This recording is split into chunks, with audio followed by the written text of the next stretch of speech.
स्नेही बंधुजनों, राम राम।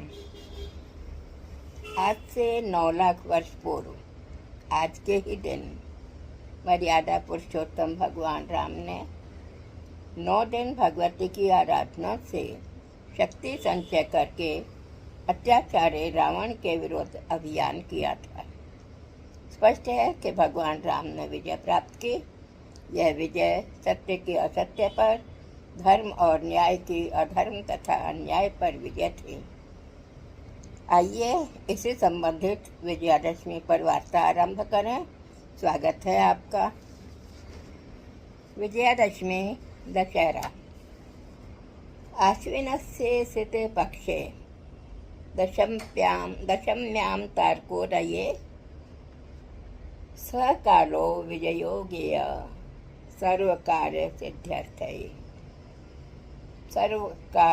कार्यार्थ सिद्धये।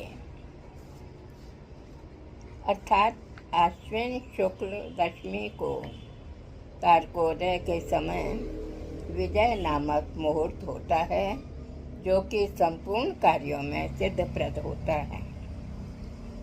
भगवान श्री राम ने श्रवण नक्षत्र से युक्त दशमी को रावण विजय के लिए प्रस्थान किया था। विजयादशमी हिंदू जाति का महान राष्ट्रीय पर्व है। आज से 9 लाख वर्ष पूर्व आज के ही दिन मर्यादा पुरुषोत्तम भगवान राम ने 9 दिन भगवती की आराधना से शक्ति संचय करके अत्याचारी रावण के विरुद्ध अभियान किया था। स्पष्ट है, इस युद्ध में प्रभु राम की विजय हुई और रावण का सर्वनाश। भगवान राम की यह विजय सत्य की असत्य पर, धर्म एवं न्याय की अधर्म और अन्याय पर विजय थी, जिसे इतने काल के अनंतर भी हिंदू जाति रामलीला के रूप में दशहरा मनाती आ रही है और रावण आदि के पुतले जलाकर शिक्षा देती है कि अन्यायी चाहे कितना भी प्रबल क्यों न हो, एक दिन इसी प्रकार नष्ट हो जाता है। साधारणतः तो रामलीला के रूप में दशहरे का त्यौहार नवरात्र से ही आरंभ हो जाता है, जब स्थानीय तथा प्रसिद्ध मंडलियाँ बहुत ही आकर्षक भगवान राम की लीलाओं का प्रदर्शन करती हैं। वहाँ मेलों का आयोजन हो जाता है। हजारों की संख्या में जनता जनार्दन एकत्रित होती है। ग्रामीण अंचल में बच्चे धनुष बाण आदि खरीदकर राम लक्ष्मण आदि का अभिनय करते हैं, प्रदर्शन करते हैं। आश्विन शुक्ल दशमी के दिन विशेषतः ग्रामीण अंचल में दशहरे का त्यौहार प्रायः 2 चरणों में मनाया जाता है। प्रथम मध्याह्न से पूर्व तथा उत्तर भाग सायं के समय। पूर्व भाग में प्रातः दशहरा देवी की स्थापना की जाती है। यह देवी 10 महाविद्या रूपी विद्या है, जिसका पूजन मेरी देवी सरस्वती के रूप में किया जाता है। घर के एक भाग में आटे से चौक पर पूरकर गोबर की 10 टिकियाँ बनाई जाती रही हैं। इन्हें ही महाविद्या रूपिणी सरस्वती का नाम दिया जाता है। इन पर नवरात्र की प्रतिपदा को बोए हुए जौ के जवारे चढ़ाए जाते हैं और शाम को खेल तथा पताशे आदि से भोग लगाया जाता है। प्रातः पहने भाई को तिलक करके कानों में जवारे टांगती हैं। बचपन में हम बच्चे विद्या प्राप्ति के लिए अपने पुस्तकों में जवारे रख देते थे। दशहरा पूजन के बाद इन जवारों का विसर्जन सरोवर आदि में कर दिया जाता रहा है।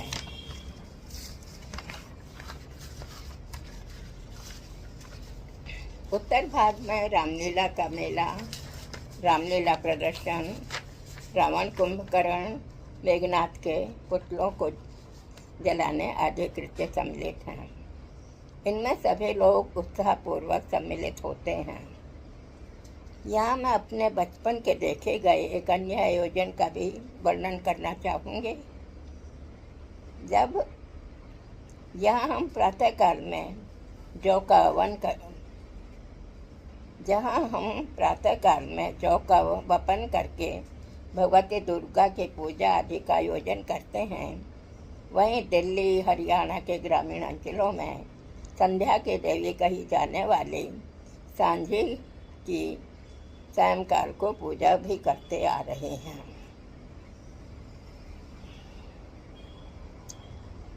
उनके गीत, गाने तथा आयोजन भी हमने देखे हैं। प्रथम नवरात्र के दिन ही सायंकाल को गली मोहल्ले के प्रमुख दीवार पर सांझे का भित्ति चित्र बनाया जाता था।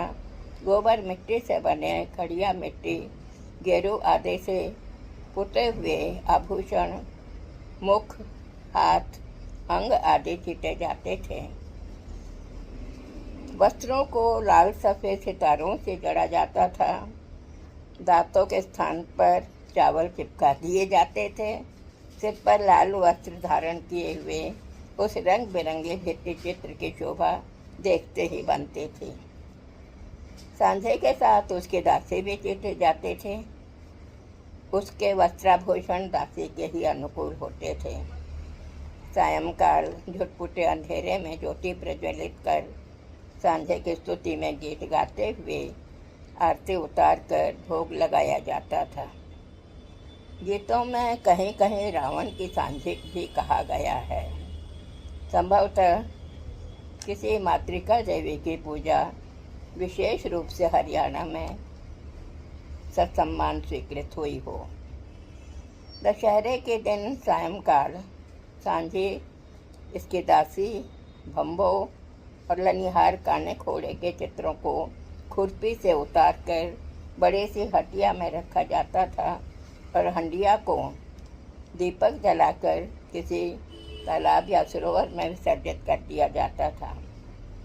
आज न केवल दिल्ली के ग्रामीण अंचल में अपितु संभवतः हरियाणा में भी सांझी का स्वरूप प्रायः नगण्य होता जा रहा है।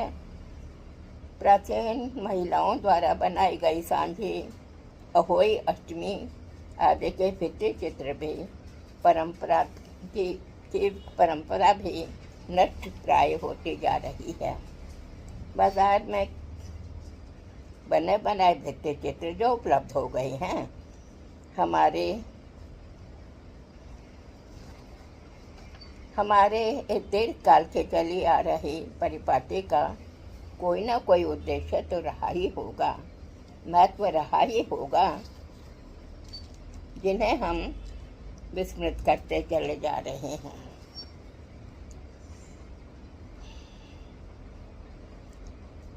धर्म, राजनीति, कला और संस्कृति का जैसा अद्भुत सम्मिश्रण दशहरे के इस पर्व में पाया जाता है, वैसा अन्यत्र संभवतः कहीं नहीं दिख पड़ता है।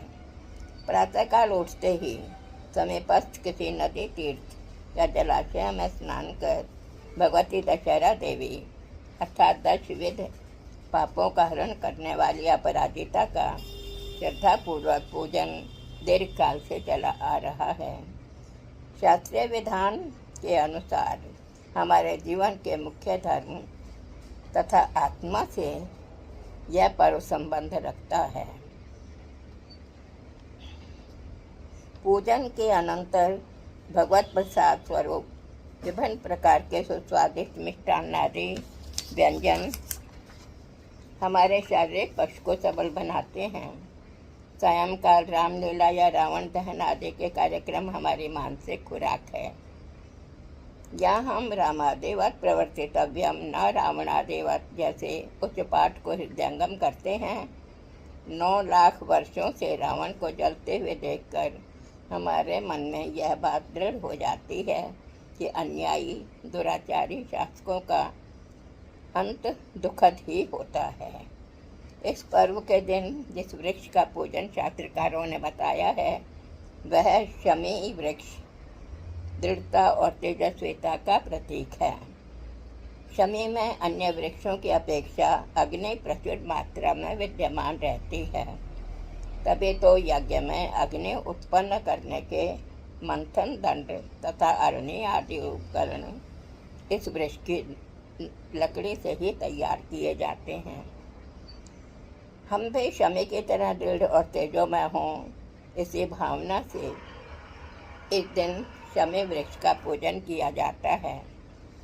इस प्रकार हम कह सकते हैं कि विजयादशमी विजयिनी हिंदू जाति का विजय पर्व है, जिसके संबल से हम पिछले हजारों लाखों वर्षों से अपनी संस्कृति और अस्तित्व को कठिन से कठिन परिस्थितियों में भी अक्षुण्ण रख पाते हैं। धन्यवाद बंधुजनों।